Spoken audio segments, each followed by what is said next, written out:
오늘 본문은 이미 예견이 된 사건이 결국은 닥친 것을 소개를 합니다. 이스라엘은 블레셋과의 전쟁에서 참패를 당하게 됩니다. 그리고 하나님의 언약궤는 빼앗겨버렸고요. 그 언약궤가 어떻게 된 거죠? 전쟁에 이기기 위해서 모시고 왔던 거예요. 하나님의 언약궤를 모시고 오면 우리가 이길 수 있을 거야 해서 모시고 왔던 그 언약궤가 빼앗기고 말았습니다. 그리고 그 언약궤 양옆에서 모시고 섰던 타락한 제사장 홈리와 비나하스도 죽었고요. 이 소식을 들은 엘리 대제사장마저 의자에서 넘어져서 죽습니다. 그리고 엘리 대제사장의 며느리이면서 비나하스의 아내도 아들을 낳고 죽는 장면이 오늘 본문에 소개가 되어져 있습니다. 엎친 데 덮친 것입니다. 비극이어도 이런 비극이 있을까? 한꺼번에 비극이 확 쏟아집니다. 한꺼번에 비극이 확 겹겹이 덮쳐 이런 상황이 되고 말았습니다. 근데 중요한 것은요, 이 비극이 몰랐던 것이 아닙니다. 이미 말씀되었던 거고 경고되었던 거고 그리고 충분히 예견이 될 수 있는 비극이었습니다. 하나님께서 엘리 대제사장에게 직접 말씀도 하셨어요. 너의 아들들의 범죄로 말미암아 나의 진노가 너희들에게 임할 것이다. 빨리 회개하고 하나님 앞에 바로 서도록 하라고 말씀하시고, 아직 어린 사무엘에게까지 하나님께서 또 재차 말씀을 하셨어요. 거듭 말씀하셨어요. 그리고 여러 차례 영적인 분위기, 충분히 영적으로도 뭔가 우리가 성경만 읽어도 그 불안감이 막 지금 밀려오고 있는 것을 영적으로 충분히 느낄 수 있는 상황들이 계속 진행이 되고 있었습니다. 그렇다면 이 엘리 대제사장이나 홈리와 비나하스 제사장이나 이스라엘의 장로들이 빨리 이 비극이 오지 않도록 했어야 했습니다. 이 비극은 전적으로 하나님과의 관계가 잘못되어서 온 겁니다. 그래서 그들은 빨리 회개할 것 회개하고, 정말 하나님의 성전을 더럽혔던 것 회개하고, 하나님의 예배를 파괴시켰던 것, 무시했던 것 회개하고, 그들이 하나님 앞에 다시 바로 서는 이 회개운동, 신앙회복운동을 그들은 했어야 됐어요. 그런데 안타깝게도 어느 누구도 이걸 하지 않았어요. 어느 누구도 하나님 앞에 바로 섭시다, 우리 회개합시다, 이런 사람이 아무도 없었어요. 아무도 없었어요. 이스라엘 백성들이 전쟁에 이기겠다라고 하나님의 언약궤를 실로해서 전쟁터까지 모시고 왔지만 전쟁에 이겨보겠다는 거예요. 잘해보겠다는 거예요. 그런데 그들이 하나님의 언약궤를 모시고 오면서도 한 번도 하나님 앞에 기도하는 것이 없습니다. 한 번도 하나님을 찾지 않습니다. 언약궤만 모시고 왔지. 그들은 하나님 앞에 기도하지 않아요. 예배하지 않아요. 그들은 하나님을 찾지 않았어요. 하나님께 맡기지 않았어요. 결국 이스라엘은 자기들을 향해서 급하게 달려오던 하나님의 진노를 그들은 피하지 못하고 꽝 하고 맞닥뜨려버린 셈이 된 겁니다. 세상을 살아가면서 여러 가지 불행들이라고 하는 것이 닥쳐옵니다. 어느 누구라도 어느 인생에게라도 이 불행이라고 하는 것은 어느 날 불쑥 찾아오기도 합니다. 이런 불행은 전혀 예견할 수 없었던 불행이 갑작스레 닥쳐오는 경우도 있고요. 또 어떤 경우에는 뭔가 안 좋은 일이 생길 것을 충분히 예견한 그런 불행, 그래서 얼마든지 좀 완충시킬 수 있든지 아니면 방지할 수 있는 기회가 있었음에도 불구하고 우리가 그것을 좀 가볍게 여겼다가 그 불행이 실제로 나에게 확 닥쳐왔을 때 후회하는, 그때 잘할걸, 그때 내가 알았는데, 그러나 이미 늦어버린 그런 경우들도 있습니다. 흔히 국가에나 이런 사람에게 인간으로서 어쩔 수 없는, 인간으로 불가항력적인 그런 재난이 닥쳐옵니다. 인간으로서 어쩔 수 없는. 네. 그런 경우를 뭐라고 말합니까? 천재지변 이렇게 표현을 합니다. 천재. 하늘로부터 온 거라는 겁니다. 네. 그런데 어떤 경우에는 방지할 수 있어요. 좀 조심하면 그런 일이 안 생길 수 있어요. 지난번 포항 지진이 그 지열 발전소 때문에 생겼다라는 결과가 나왔어요. 그래서 포항 시민들이 지금 계속 보상을 요구하고 대책을 요구하고 있습니다. 이 사람이 땅 속에 있는 열을 가지고 에너지로 만들기 위해서 땅 속 깊이 그 지진을 일으키는 그 열을 갖고 에너지를 만들려고 했던 것이 그만 부작용으로 지진이 일어났던 거예요. 이거는 인재라고 합니다. 사람이 한 것 때문에 만들어진 인재. 산불. 저도 이렇게 산에 등산을 가보면, 산 꼭대기 왜 담배꽁초가 이렇게 많아요? 네, 산 꼭대기 담배꽁초가 많아요. 건강을 위해서 운동하러 왔는데 좀 그런 데서 안 피시면 좋을 텐데. 네, 그런 것이 무조건 다 껐다라고 생각을 했는데 그게 불씨가 살아나가지고 이렇게 산불이 되기도 하고. 그렇게 됩니다. 지난번, 고성 말고, 강릉 쪽이었나요? 그쪽은 이제 이렇게 한전 전기 단자하면서 스파크가 일어나가지고 불이 붙기도 했었어요. 이런 것도 인재입니다. 좀, 한전에서 좀 다 이런 걸 좀 새로운 걸로 좀 이런 노후가 돼가지고 이렇게 막 스파크 일어나서 산불 일으키지 않도록 미리 좀 새 걸로 이렇게 좀 바꿔놨으면 되는데 못해갖고 이렇게 산불이 나온 거예요. 인재라고 그럽니다. 인재. 사람이 잘 못해가지고 만들어진 재난을 인재라고 합니다. 그런데 이번 이스라엘이 블레셋과의 전쟁에서 참패를 당한 것은 뭘까요? 그럼 천재인가요? 인재인가요? 다 조금씩은 포함되어져 있을 것 같지만 또 하나의 단어를 만들어 본다면 답이 나올 것 같아요. 영적인 문제입니다. 신앙적인 문제입니다. 하나님과의 관계의 문제입니다. 이것은 영재라고 표현해봅니다. 영적인 재앙. 천재도 있고 인재도 있지만 영적인 문제, 우리 믿는 자들의 안에 영적인 문제도 있다라고 하는 것을 우리는 놓치지 말아야 됩니다.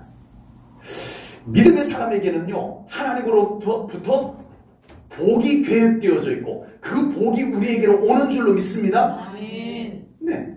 그런데 반대로요, 하나님으로부터 우리에게 경고도 오고 그 경고의 끝자락에 그 경고를 믿음으로 잘 받아서 우리가 회개하고 순종하면 그것으로 경고로 끝나고 복으로 바뀌어지는데 그걸 무시했을 때는 심판이라고 하는 경우입니다. 진노라고 하는 것이 와요. 네. 사람들이 자기에게 닥쳐올지도 모르는 재난을 대비하면서 살듯이 우리 믿음의 사람들은요, 좀 이 영적인 것을 우리가 좀 분별해야 돼요. 묵상하고 좀 깨달을 줄 알고. 그래서 자기에게로 다가오는 하나님의 축복은 남김없이 받으며 사는 우리 성도님들 되시기를 축복합니다. 아멘. 우리가 축복 놓치는 것도 너무 아깝잖아요. 그렇죠? 하나님께서 계획을 세워놓으셨어. 복을 주려고 계획을 세워놓고 이제 우리들에게 미리 이 복 받을 연단도 시키고, 네, 준비도 시키고. 그런데 우리가 그것을 까맣게 몰라가고 그냥 복이 그냥 휙 지나가 버리면 너무 아깝잖아요. 그래서 우리가 그런 것도 좀 알고 하나님의 복을 우리가 놓치지 말고 받으십시다. 아멘. 아멘. 그리고 자기에게로 다가오는 저주, 영적인 문제에 관련된 저주들, 우리가 좀 이것을 분별하고 우리가 깨어있어서 기도해서 믿음을 준비해서 이 저주를 차단시키면서 우리가 살아야 됩니다. 아멘. 아멘. 네, 다 필요해요. 복은 잘 챙기고 저주는 잘 차단하고. 아멘. 그런 영적인 그 부분에 잘 준비된 그런 우리 성도님들의 삶이 될 수 있기를 주님의 이름으로 축복합니다. 아멘. 이스라엘은 블레셋과의 전쟁에서 패하고 하나님의 교회는 빼앗겼습니다. 이스라엘에서는 이 전쟁에서 첫 번째 패했을 때, 야, 우리가 왜 패했을까? 그래가지고 그들이 모여가지고 의논한 것이 하나님의 언약궤를 가지고 오면 우리가 이기겠다. 하나님의 언약궤가 없어서 우리가 진 거야. 하고 하나님의 언약궤를 가지고 왔습니다. 그런데 하나님의 언약궤를 모시고 와서 다시 전쟁을 했는데도 이번에는 완전히 참패를 당해버렸어요. 언약궤 없을 때보다 첫 1차 전쟁보다 언약궤를 모시고 왔을 때 전쟁이 완전히 더 비참하게 패배를 당한 거예요. 그렇다면 하나님의 언약궤는 아무 소용이 없는 거예요. 하나님의 언약궤는 그냥 상징적인 여호와의 종교에 하는 상징적인 하나의 물건에 불과한 걸까요?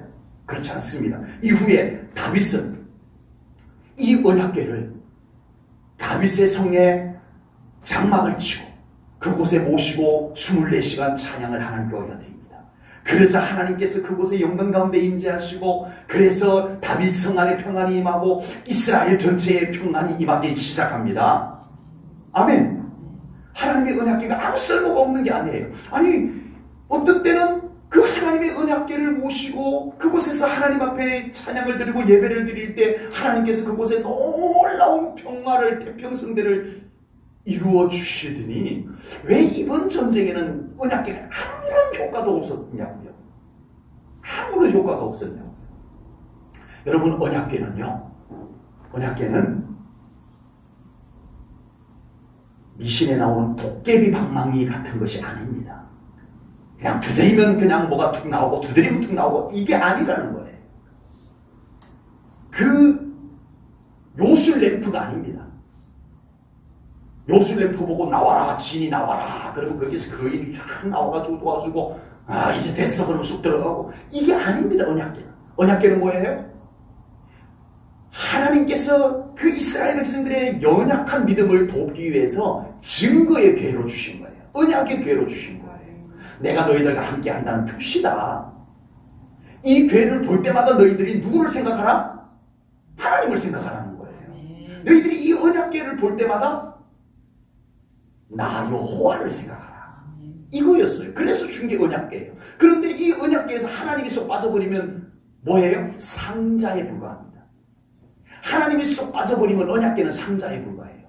그런데 이 똑같은 언약궤인데 그 언약궤를 바라보면서 하나님을 묵상하고 하나님께 대한 믿음을 늘 갖추고 우리 하나님을 경외하고 그렇게 한다면 하나님은 그 언약궤를 통해서 언약하신 대로 증거를 보여주십니다.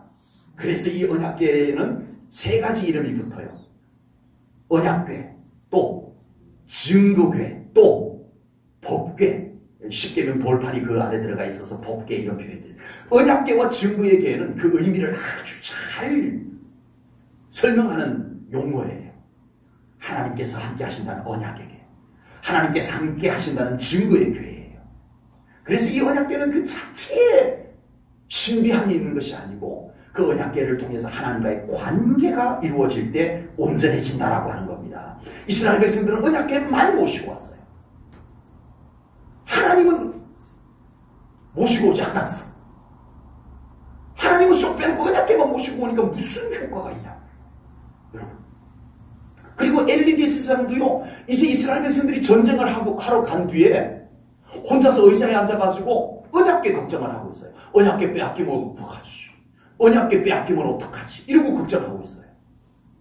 좋은 걱정인 것 같죠? 그렇게만 보면은 엘리가 역시 하나님의 언약궤를 아주 소중히 좋은 것 같지만 여러분 한번 보십시다. 13절 말씀입니다. 그가 이럴 때에 엘리가 길옆 자기의 의자에 앉아 기다리며 그의 마음이 하나님의 궤로 말미암아 떨릴 즈음이라. 하나님의 언약궤를 걱정하고 있었다는 거예요. 하나님의 언약궤를 걱정. 왜요? 왜 이게 의미가 없을까요? 하나님 걱정해야죠. 하나님 생각해야죠. 언약궤만 안 뺏기면 되냐고요? 여러분, 성경에 보면요, 이와 비슷한 이야기들이 많이 나옵니다. 요엘 선지자가요, 이스라엘 백성들에게 뭐라고 외쳤냐면은, 너희들이 옷만 찢지 말고 너희들이 마음을 찢어라. 이렇게 말씀을 했어요. 보겠습니다. 요엘서 2장 13절입니다. 너희는 옷을 찢지 말고 마음을 찢고 너희 하나님 여호와께로 돌아올지어다. 그는 은혜로우시며 자비로우시며 노하기를 더디하시며 인애가 크시사 뜻을 들이켜 재앙을 내리지 아니하시나니. 아멘. 이스라엘 백성들의 전통이요, 이제 막 하나님 앞에 회개할 때 두 가지 행동을 해요. 하나는 자기 옷을 찢어요. 찢어도 되는 옷을 입고 가가지고 재 위에 앉아요. 잿더미 위에 앉아요. 그래가지고는 거기에서 자기 옷을 푹 찢어요. 사람들 보는 앞에서. 그리고는 재를 막 푹 날려요. 재를 막 날려. 그러면 사람들이 저 사람 하나님 앞에 회개하는구나. 막 알아줘요. 그런데 자기 옷 다 찢고 재를 막 날렸는데 가서는 또 똑같은 짓을 하고 살아. 그리고 또 와가지고 또 그래. 또 옷 찢고 재 날리고 가서는 또 똑같이 하나님 마음에 들지 않게 살고. 그래서 요엘 선지자가 외친 게 뭐라고요? 옷만 맨날 찢지 마라. 그 아까운 옷 왜 맨날 옷만 찢냐? 너희들이 마음을 찢어야지. 하나님께서 너희들이 마음 보지 너희들 옷 찢는 거 보냐? 이거였어요. 미가 선지자께서는요, 이스라엘 백성들이 이렇게 외칩니다. 너희들이 천천의 수양이나 만만의 강수 같은 기름을 하나님께 드린 것으로 다 된 줄 아냐? 아니야. 이걸 외칩니다. 미가서 6장 7절 8절 말씀입니다.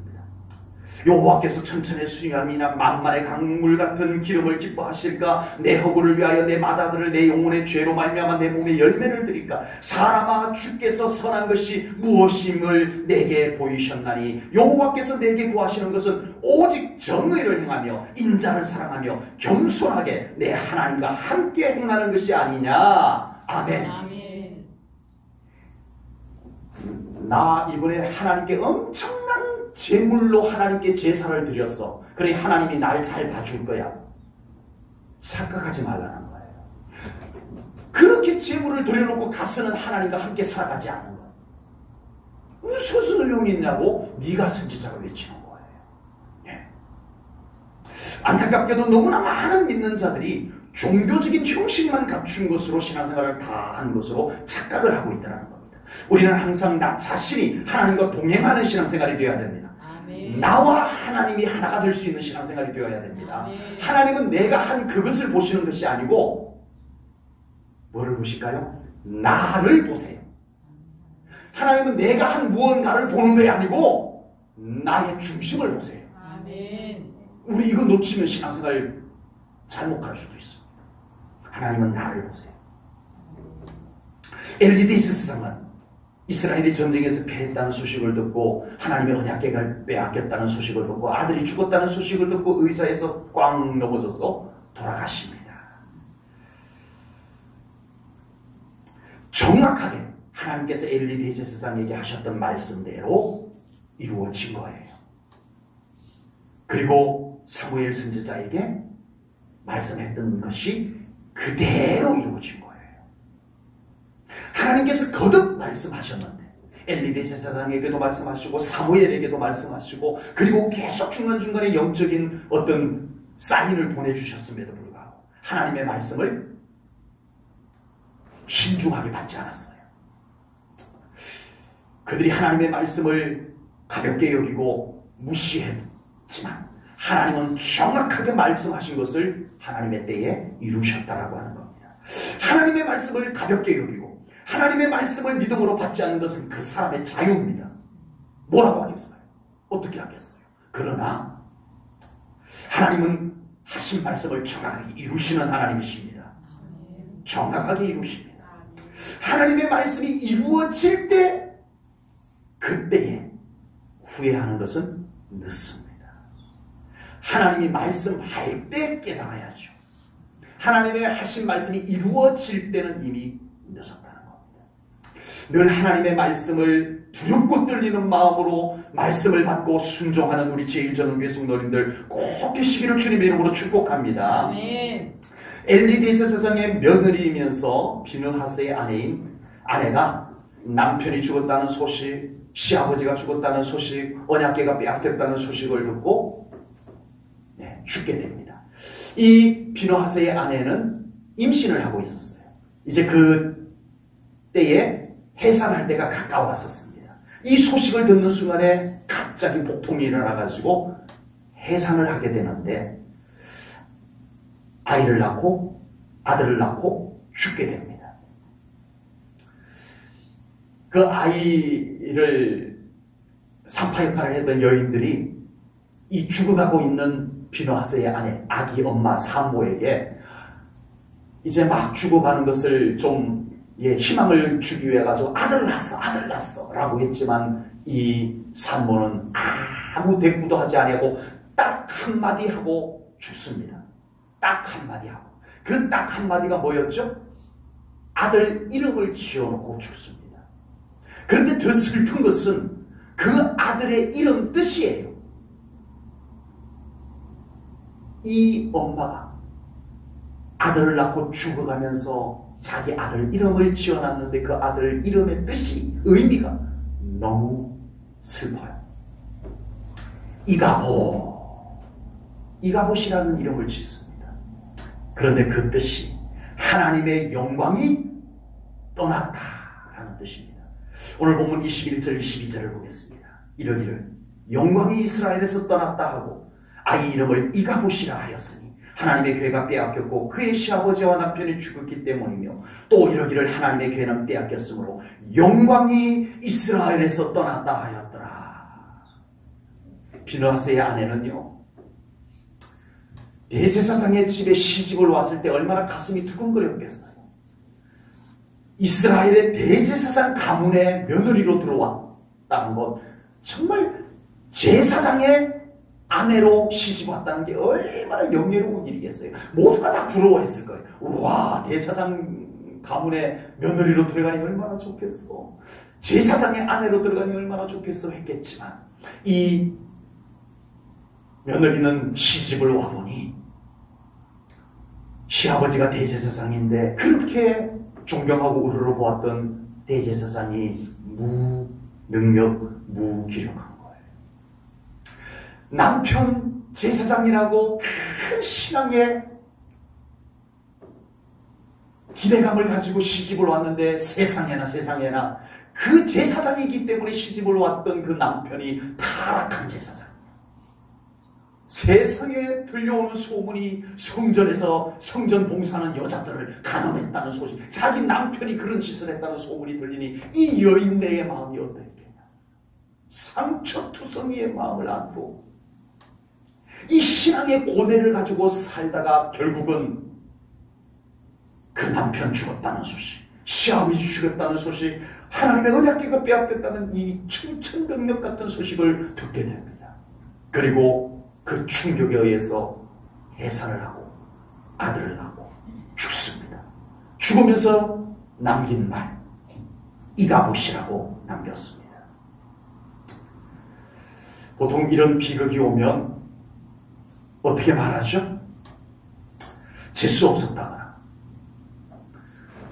불행하다라고 통탄하고 한탄하는 것이 사람의 전부입니다. 그러나 비느하스의 아내는 이 상황을 정확하게 표현합니다. 뭐라고요? 하나님의 영광이 떠났다. 이렇게 표현합니다.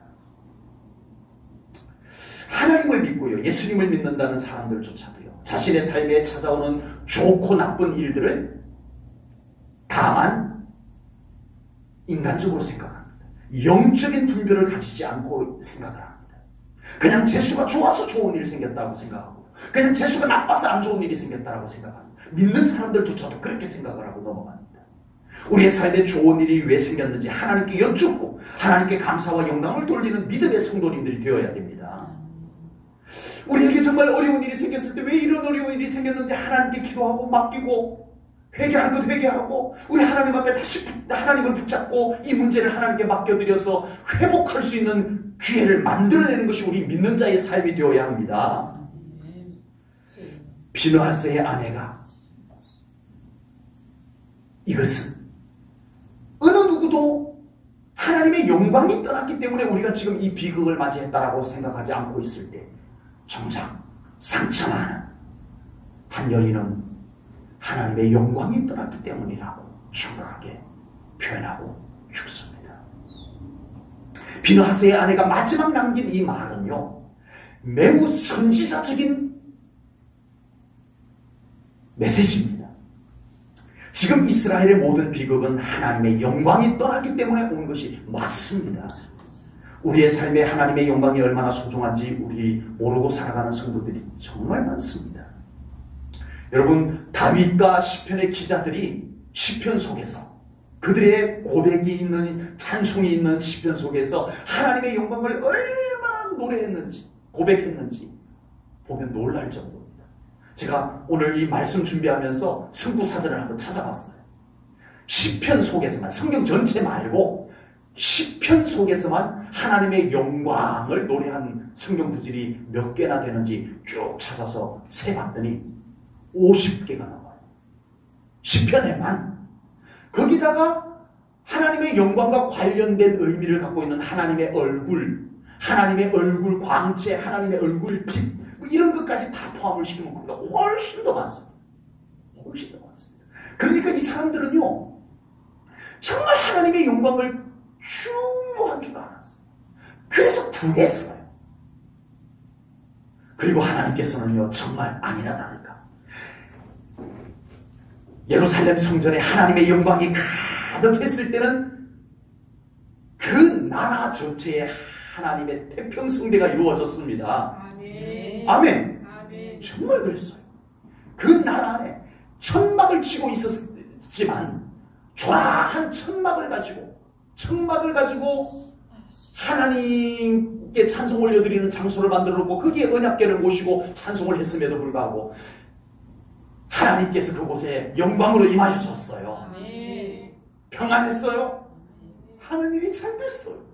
그런데 솔로몬 시대를 거쳐가면서 으리으리한 대리석으로 백향목으로 성전을 지었지만 그곳에 하나님의 영광이 떠나기 시작했어요. 예루살렘 성전 소홀해지기 시작했습니다. 그리고 솔로몬 궁전 별궁에서는 온갖 이방 공주들이 가지고 온 우상 숭배가 거기에서 막 행해지기 시작을 했어요. 하나님의 영광이 예루살렘 성전에서 떠나가기 시작합니다. 그리고 결국은 먼 훗날 느부갓네살 왕이 예루살렘을 정복을 합니다. 그리고 바벨론의 군인들이 하나님의 거룩한 성전에 마구잡이로 신발 신고 들어옵니다. 그리고 그곳에 있는 모든 것을 깨부수고 쓸만한 것들을 가지고 나가고 안에다 불을 질러버렸습니다. 아무 일도 없었어요. 아무 일도 없었어요. 여러분, 하나님의 영광이 떠난 곳에는 건물에 불과했어요. 그러나 그곳에 하나님의 영광이 가득했을 때는 제사장들이 능히 서서 섬길 수 없는 하나님의 놀라운 임재가 있었고, 그 하나님의 영광의 임재로 인하여서 이스라엘 나라 전체가 태평성대를 이루었던 겁니다. 그러나 하나님의 영광이 떠나니까 그 성전은 건물에 불과했고, 군인들이 들어와서 부수고 불질러도 아무 일 없고, 그리고 나라는 바벨론이라는 나라의 포로로 다 잡혀가고 말았습니다. 여러분, 하나님의 영광이 이만큼 중요합니다. 우리 제1전원교회도, 우리 성도님들의 가정에도, 이 민족 위에도 하나님의 영광이 충만하게 임하기를 주님의 이름으로 축복합니다. 아멘. 하나님의 영광이 떠나는 순간에 모든 불행이 우리들에게 닥쳐와도 막을 길이 없습니다. 인간의 재간으로 막을 길이 없어요. 하나님의 영광이 덮어줘야 됩니다. 아멘. 하나님의 영광이 여러분들의 가정을 덮어주셔야 돼요. 아멘. 하나님의 영광이 여러분들의 삶을 덮어주셔야 돼요. 아멘. 불행이 얼마나 우리를 공격해 오는지 모릅니다. 여러분, 불안하잖아요. 살아가면서 어디가 조금만 아파도 이거 어떻게 큰 병 생긴 거 아닌가, 네, 걱정이 되잖아요. 하나님의 영광이 여러분을 덮어주시기를 축복합니다. 아멘. 여러분들의 자녀 자손들을 하나님의 영광이 덮어주기를 축복합니다. 아멘. 안전하기를 축복합니다. 하나님의 영광이 떠나지 말아야 됩니다. 아멘. 이가봇 최고의 불행입니다. 하나님의 영광이 떠나면 끝장입니다. 우리 제1전원교회 성도님들, 거하는 모든 곳에 하나님의 영광이 항상 임하기를 주님의 이름으로 축복합니다. 아멘. 기도하겠습니다. 하나님 아버지, 오늘도 귀한 말씀을 통하여 우리들의 신앙생활 속에 여러 가지 조건과 환경들 중요하게 생각하다가 하나님을 깜빡 놓치고 살아가지는 않는지 돌아봅니다. 하나님 기도합니다. 우리 제일전은교 모든 성도님들 하나님만은 놓치지 않는 신앙생활 되게 하여 주옵소서. 아멘. 절대 무슨 일이 있어도 하나님의 영광이 떠나버리는 인생 되지 않게 하여 주옵소서. 아멘. 언제나 우리 하나님 꼭 붙잡고 우리 하나님의 영광이 머무는 그곳에서 살아가는 우리 제일전은교 성도님들 다 되게 하여 주옵소서. 아멘. 감사하오며 예수님 이름 받들어 기도하옵나이다. 아멘. 아멘.